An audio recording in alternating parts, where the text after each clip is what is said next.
They thought he was just a regular guy, no one important. He wore a dusty baseball cap, old jeans, and he didn't speak much. His quiet silence made the people around him feel a little awkward.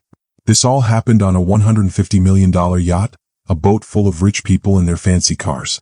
No one noticed him at first.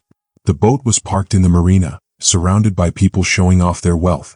There were expensive cars like Bentleys and Rolls-Royces, private helicopters, and drivers opening doors for their bosses. People were getting out of the cars, walking up the red carpet, and wearing clothes that cost more than most people's houses. Then something different happened. A taxi pulled up to the end of the dock. It wasn't a shiny, fancy car. It was an old, dusty yellow taxi, the kind that looked like it belonged to the local town. People started looking at it, confused. The taxi stopped and a man got out. He wore a plain black t-shirt, faded jeans, and a baseball cap pulled low over his face. He carried a small canvas backpack over one shoulder. He wasn't wearing a suit or fancy shoes, and he didn't have an entourage following him. He looked just like a regular guy, someone you might see walking down the street. No one noticed him at first, but he was about to surprise everyone. This man was Keanu Reeves, but no one recognized him. Keanu walked calmly with no hurry in his steps. He wasn't rushing or looking around nervously. He just walked slowly with a quiet confidence. As he walked towards the yacht, people started whispering.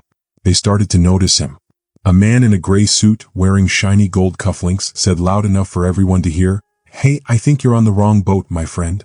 Keanu didn't react much. He looked in the man's direction and said, "Back entrance is over there." The man pointed at the back of the boat and added, "That is, if you're with the kitchen staff." Some people around the man started to laugh. One woman, dressed in Chanel and diamonds, stepped a little closer. She eyed Keanu's backpack and said, "Maybe he's one of the performers, a magician or something." Someone else standing nearby added, "No way he's invited, not dressed like that. I've seen better outfits at gas stations." Keanu still said nothing. He didn't try to explain or fight back. He just kept walking, past the laughs, past the sneers, and past the people who looked right through him like he wasn't there. Keanu made his way toward the boat. At the edge of the ramp, a young man in a white blazer turned to his friend and said, "He's probably here to clean up after us or take pictures to sell to gossip sites." Another person behind them joined in, saying, "Yeah, he looks like a janitor." Keanu didn't look back. He kept walking, calm and steady, ignoring all the mocking comments. When Keanu stepped onto the deck of the yacht, someone from above called down, "Hey, delivery guy, next time wear black at least. Look professional." Keanu didn't respond. He didn't even look up. He just kept walking, calm as ever, hearing everything they said but not showing any reaction. Inside the yacht, there was a special room. It wasn't just any room. It was where the most powerful and wealthy people were gathered. The room was dark and shiny, with a huge conference table made of obsidian, which is a black, glassy stone. The chairs around the table were big and comfortable, made of expensive leather. The air in the room smelled like rare tobacco and power. The people in this room were talking about taking over a company, something that would affect millions of people. They were making plans to secretly get health information from over 40 million people. The information they wanted was private and very important. This kind of information shouldn't be shared, but these people wanted it for their own gain. They didn't care about how dangerous it might be. The people in the room were talking about how they would use the company's data for their own advantage. They were planning how they would take away valuable resources and sell them, all without the public ever knowing about it. But Keanu, even though he didn't look like he belonged in the room, walked in anyway. He walked in quietly, still wearing his black t-shirt, faded jeans, and baseball cap. He didn't have a suitcase or a briefcase. He didn't have a fancy watch or an expensive tie. He just had his backpack with him, the same backpack he had when he arrived. As soon as Keanu stepped into the room, everyone stopped talking. Their eyes turned to him and the room fell silent. It wasn't the kind of silence that means peace. It was the kind of silence that means surprise and confusion. People started whispering to each other. One man in his 50s with his face full of Botox and his clothes showing off his wealth, smirked and said, "Did someone lose their Uber driver?" People in the room laughed, but Keanu didn't flinch.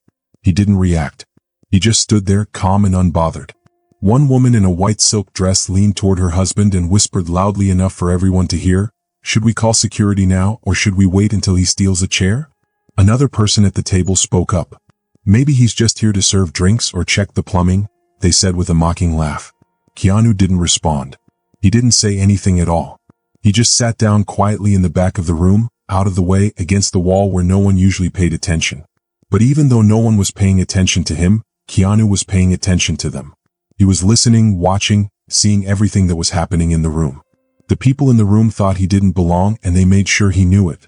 One woman, Cassandra, the most polished person in the room, spoke up. "Please tell me this is just a diversity PR stunt and not an actual guest," she said, sneering. The moderator, who was nervous and uncomfortable, quickly tried to explain. "He's on the observer list," he said. Cassandra turned to the moderator and smirked. "Oh, great.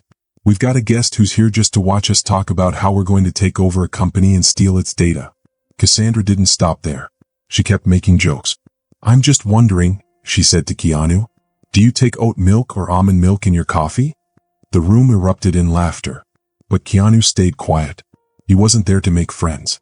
He was there to see the truth about the people in the room, and he wasn't going to be distracted by their mockery. Then Keanu did something unexpected. He raised his hand. The room went silent again. All eyes turned toward him. He asked a simple question. If this company has data from millions of people, what systems are in place to make sure it won't be sold or stolen? The room was completely quiet. No one knew how to answer him. It was a question that made them uncomfortable because it made them realize they weren't just talking about business. They were talking about real people's lives. Cassandra scoffed and said, "What is this, a Black Mirror episode? Are you here to teach us ethics?" Another person added, "That's cute, but this is a strategy meeting, not an ethics class." Someone clapped slowly, mocking Keanu. "Maybe we should put him in our marketing video," they said. Stella Fortuna, where even the janitor gets a seat at the table. They all laughed at Keanu, but as they laughed, something changed. Even though they were making fun of him, they couldn't shake the feeling that Keanu wasn't like the others. He wasn't trying to belong. He was just watching them, seeing who they really were. Keanu didn't react. He didn't flinch, and he didn't try to fight back. He just sat back in his chair, watching, listening. And even though they thought they were making fun of him, they started to realize that he wasn't the one who should be ashamed. It was them. They were the ones who were trying to hide the truth from the world. And in that moment, they all knew they had just made a big mistake. The Stella Fortuna Champagne Lounge was full of fancy things. The floors were made of beautiful marble with shiny gold veins, and there were big crystal chandeliers hanging from the ceiling. The couches were soft and white, and they curved along windows that showed the endless ocean. This was a place where important people didn't just relax. They ruled the world. People walked around in fancy clothes, laughing and drinking champagne, and servers moved quietly, carrying trays of oysters and drinks. Everything and everyone looked expensive, and everyone seemed to know they belonged there. Then Keanu walked in. He didn't wear anything fancy. He didn't have gold cufflinks or shiny shoes. He wore an old black t-shirt, soft jeans, and a baseball cap pulled low over his face, like he was hiding. He walked quietly into the room, not looking at the people but looking out the window at the sea. He liked the silence. But the silence didn't last. A woman sitting on a couch with her legs crossed high and holding a glass of champagne saw him and turned to look at him. She looked at him like he didn't belong there. "Excuse me," she said loudly so everyone could hear. "This area is for guests only." Keanu nodded and said quietly, "I know." "Do you?" she asked, looking at him with surprise and disgust.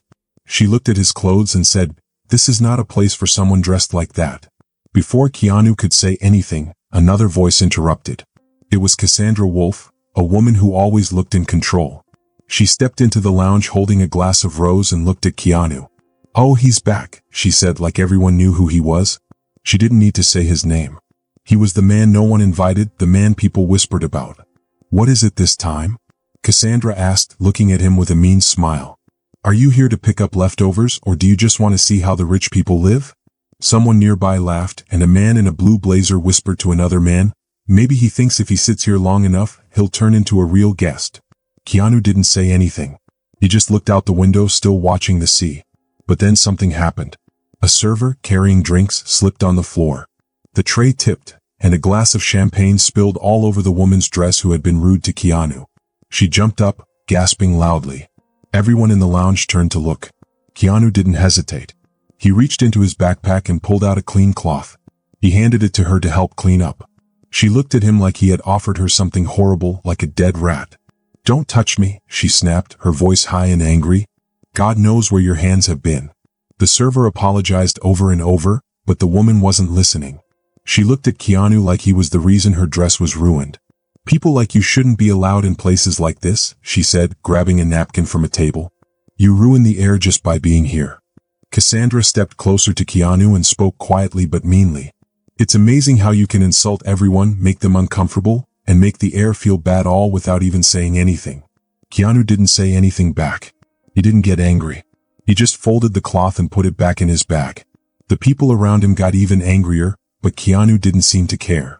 He gave the server a little nod like he was supporting him and then calmly turned and walked away. The laughter and whispers followed him, but he didn't let it bother him. The next day, the Stella Fortuna's ballroom was set up for a big meeting. It looked very different now. There were banners with logos, bright lights, and gold nameplates. The air felt sharp, like everyone was full of big ideas and business. The meeting was about the future of AI in healthcare. People from big companies, billionaires, and experts were there. Keanu was sitting in the back, still wearing his black t-shirt and old jeans and still alone. The moderator started talking, introducing the panel and talking about how technology could change healthcare. The people in the front rows nodded like they agreed with everything. Keanu didn't look at them in a mean way. He just listened quietly like he was trying to understand what they were saying. Then he raised his hand. At first, the moderator didn't see him or maybe didn't want to. Some people in the crowd started whispering. Who is he? They wondered. What is he doing here? Keanu spoke, his voice calm but clear. What happens if the system gets hacked or misused? What happens to the patients then? The room went silent. Someone in the crowd laughed like it was a joke. Cassandra, sitting near the front, let out a big sigh and tapped her microphone. Do we really allow questions from people who don't even belong here? She asked with a smile like she was making fun of him. The moderator didn't want to answer. Let's stay on track, he said. We'll take questions later. But Cassandra didn't stop. Actually, I'd love to hear more. Please continue, she said, trying to make Keanu feel bad. Keanu didn't say anything. He just sat there quietly looking at the panel. The CEO of a big tech company who was on the stage smiled and said, That's a nice question. But we're talking about real technology, not fairy tales. People laughed at Keanu, making fun of him. Someone near the front added, He thinks privacy still matters. Another person in a deep voice said, Next, he'll ask us to read the terms and conditions out loud. Cassandra laughed and said, You're really passionate, sir, but maybe save that for Reddit. This is real business, not online debates. Keanu didn't answer. He didn't get upset. He just stayed calm, sitting there and watching them. He wasn't there for their answers. He was there to see how they reacted. And now he knew. That afternoon, the sun hung low over the ship, Stella Fortuna, and the golden light made everything look beautiful. Soft music played in the background, mixing with the sound of the ocean below. Guests were relaxing in fancy clothes, sipping frozen drinks from crystal glasses, and Keanu sat all alone near the back of the ship under the shade of a white umbrella. He was reading a small old book. The book looked like it had been read many times, with a cracked spine and curled pages. Keanu didn't wear sunglasses. He wasn't there to be seen, but people were still watching him. Across the deck, a group of young people in their 20s stood together. They were all tall and thin, wearing fancy clothes that screamed money and insecurity. One of them, a platinum blonde influencer named Kiki LaRue, pointed at Keanu with her phone. Oh my God, guys. Who let someone's grandpa sneak on board? Kiki said. The others laughed. Is that one of the ship's engineers or just a lost fisherman? Kiki turned her phone to face her and whispered, Live from the Stella Fortuna, where apparently anyone with a hat and depression can hang out on the deck. She added the caption, Yacht Life featuring the ghost of unpaid labor. They all burst into laughter. One of the guys zoomed in on Keanu's shoes, which were old, dusty sneakers with a small tear at the side. Look, these shoes time-traveled from a garage sale, one of the guys joked. The clip went live on 3 different platforms in just a few seconds. Keanu didn't move or turn his head. He just slowly closed the book, marking his place with care. He stood up, stretched, and walked away, not ashamed but in complete silence. It was almost painful to watch. None of them knew who he was, what he had done, or what was coming. They only saw the clothes he wore. Soon they would realize they missed a lot. The grand ballroom of the Stella Fortuna was glowing with beauty. The golden chandeliers sparkled above long velvet tables, and waiters in perfect uniforms moved quietly through the room. The dress code was strict. Tuxedos, gowns, and fancy watches that ticked loudly. Keanu walked in just as the last course of dinner was being served. No one announced him. No one noticed him. He was still wearing his black t-shirt, worn jeans, and the same sun-faded cap. He stepped lightly on the marble floors, making a soft echo. A few people turned their heads and conversation slowed down. Cassandra Dane, sitting near the center of the room, noticed him and set down her glass of wine. She didn't need to raise her voice. Her words cut through the room like a sharp knife. "You're in the wrong room again." Keanu didn't stop. He looked toward the only empty chair, far away from everyone else, near the wall, partly hidden by a pillar. He walked past a man in a navy tuxedo who whispered to his wife, "He must be the entertainment. Maybe a street magician or spoken word poet." The woman laughed quietly. Cassandra slowly stood up, and everyone followed her lead, like puppets to a queen. "Excuse me," she said, now fully facing Keanu. "I believe this dinner is meant for contributors, not spectators." Keanu stopped just for a moment. His face didn't show anger, just tiredness. It was the tiredness that comes from hearing the same hurtful words over and over. "I'm not here to cause trouble," Keanu said calmly. "I'll sit, I'll eat, then I'll leave." "You already are trouble," Cassandra said in a low but clear voice. "You're a walking distraction. People came here to raise money, not questions. You've contributed nothing but discomfort." Someone behind her laughed and added, "If he stays, can we charge him a charity fee for ruining the mood?" Keanu gave a small nod, then moved to the empty chair. A waiter came over with a plate of food, but Cassandra raised her hand. The waiter hesitated. "I don't think he should be served," Cassandra said, "unless he's here to collect the dishes." The room fell silent. The waiter froze, unsure of what to do. Keanu looked up at the waiter and quietly said, "It's okay. I'm not hungry." He stood up, took the plate carefully, and placed it on a nearby side table. As he turned to leave, one woman, already a bit drunk, called after him, her voice full of mockery, "Bon appetit, mystery man. Don't trip on your pride on the way out." The others laughed, but Keanu didn't look back. At that moment, something changed in the room. It was cold, and it felt like something important had shifted. The guests didn't know it yet, but they had just disrespected the man who had paid for their meal. If you're still with us right now, type 5 in the comments. Let's see who stayed until the truth was revealed, a voice said on a live stream. Cassandra went back to her seat, feeling victorious, her wine glass now half empty and untouched. But then the lights dimmed. It wasn't for ambience, it was to get attention. A single spotlight shone down on the main stage and everyone in the room turned to look. Conversation stopped mid-sentence. The cruise director, dressed in black, walked up to the podium and adjusted the microphone. "Ladies and gentlemen, before we begin tonight's charity auction, we'd like to take a moment to acknowledge someone very special. Someone without whom this journey would not have been possible," the director said. Cassandra raised an eyebrow. "Here we go," she muttered. "Another speech from someone who thinks writing a check makes them noble." The director smiled gently. "As you know, this voyage was partly funded by anonymous benefactors, but one person contributed not just financially, but quietly, refusing publicity and recognition. This person chose to experience this event just like everyone else." A hush spread across the room. This person's donation covered nearly half the operational costs of this journey, and tonight we are honored to finally acknowledge them. Please welcome to the stage Mr. Keanu Reeves. At first, the room didn't react. There was confusion and then disbelief. But then all at once, gasps filled the room. Chairs scraped back, and a woman dropped her champagne glass, which shattered on the marble floor. No one looked at the far side of the ballroom, where Keanu stood, unnoticed until now. He stepped out slowly and calmly, wearing a black t-shirt, jeans, and his usual faded baseball cap. No tuxedo, no big entrance, just Keanu Reeves, the real Keanu Reeves. Someone near the front whispered, "Oh my God, that's actually him." Another voice, shaky and urgent, said, "What have we done?" Across the room, Cassandra Wolf's face, which had been full of confidence and elegance just moments before, turned into shock and fear. Her lips moved, but no words came out. She blinked, shook her head once, and whispered to herself, "That can't be him. That can't be the same man." But it was him. The man she had made fun of, the man she had humiliated in front of everyone, the man she had tried to have removed from the dinner. He wasn't just a famous actor, he was the one who had helped fund the luxurious things she thought she owned. Some people in the room looked away, others shrank back into their seats. No one clapped, not because they didn't respect him, but because no one knew how to clap without feeling ashamed of themselves. Cassandra reached for her wine, but her hand shook, spilling it across the table. She didn't even notice because the sound in her ears was too loud, the silence of knowing she had judged the wrong person and he had seen it all. Keanu stepped onto the stage with the same calm and quiet grace he had shown since he arrived.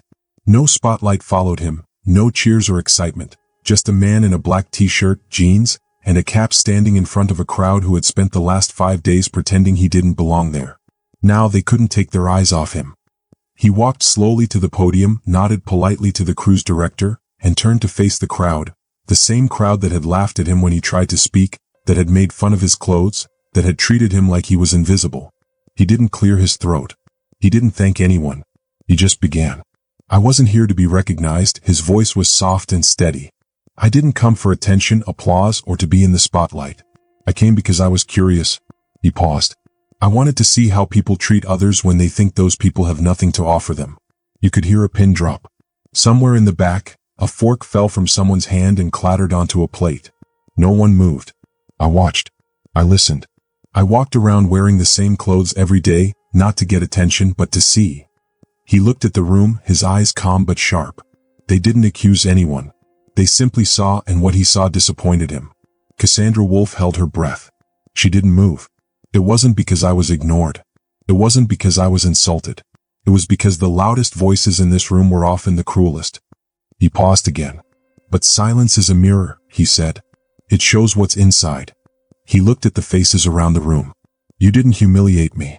You revealed yourselves. His words didn't hurt. They felt like truth, like something you couldn't ignore.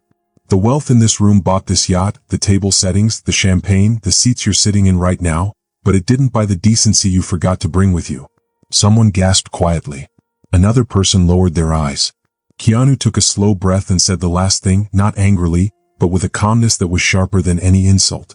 I'm not angry at any of you, but I am deeply disappointed. Then he stepped away from the podium. No one clapped. No one said anything. There was only silence, a heavy silence that seemed to take the air out of the room. No one moved because they knew they hadn't just mistreated a stranger. They had shown who they really were when no one was looking.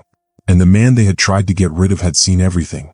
Keanu Reeves left the stage in complete silence. No one stopped him. No one dared to speak. The ballroom, once loud with clinking glasses and fake laughter, now felt empty and sad, like a beautiful, expensive building with nothing inside. Some people stared at their plates. Others looked into space, trying to forget what they had just heard or what they had done. Cassandra Wolf didn't move. Her hand still held the wine glass, her knuckles white, her confidence from earlier gone, leaving only an empty shell. Then quietly a server came up to her. He put a folded piece of paper on the table beside her and didn't say anything. No one looked. No one leaned in to read it. Cassandra picked it up with shaking fingers. On the paper there was one line written neatly. Some men wear suits like armor. Others wear them like masks. You chose the wrong one. Kr. She folded the paper up, then again and again, until it was small enough to hide in her hand. But no matter how much she folded it, she couldn't hide the shame that had settled deep inside her. No one drank their wine. The faces that once mocked him now sat frozen, unable to forget what they had revealed about themselves. Down on the lower deck, Keanu stood alone. He leaned against the railing, his eyes staring at the calm sea. A young crew member passed by, stopped, and then came back to him. Mr. Reeves, the boy said softly, I saw what happened tonight. Thank you for how you handled it. Keanu looked at him and smiled faintly. You don't have to be loud to be seen, he said. You just have to stay true. Then he turned back to the ocean. No spotlight. No applause. No big show. Sometimes silence is the loudest thing in the room. This story isn't just about Keanu Reeves. It's like a mirror showing us who we really are. It asks, do you only show respect when you think someone can help you? Would you treat people the same if they had no fame, no money, no power? True character isn't shown in how we treat the powerful. It's shown in how we treat those who have nothing to offer us. And sometimes, the person we treat like a nobody is the one who already knows everything about us. You never really know who you're talking to, so always speak kindly, not because someone might be important, but because it's the right thing to do. Being decent shouldn't need a reason. If this story touched your heart, leave a comment, not for Keanu, but for all the quiet people who often get overlooked. Have you ever been judged for how you looked? Or have you ever realized too late that you judged someone else unfairly? Share your story. Someone out there needs to read it. And if you believe that dignity shouldn't depend on money, hit that subscribe button. We'll keep telling stories that remind us. Sometimes the quietest people carry the loudest truths. If you like this story, I'd love to hear your thoughts. Leave a comment below and let me know what you think. And don't forget to subscribe for more thrilling adventures, mysteries, and unforgettable moments. Your support keeps these stories alive and the creativity flowing. Thanks for watching. I can't wait to see you in the next video.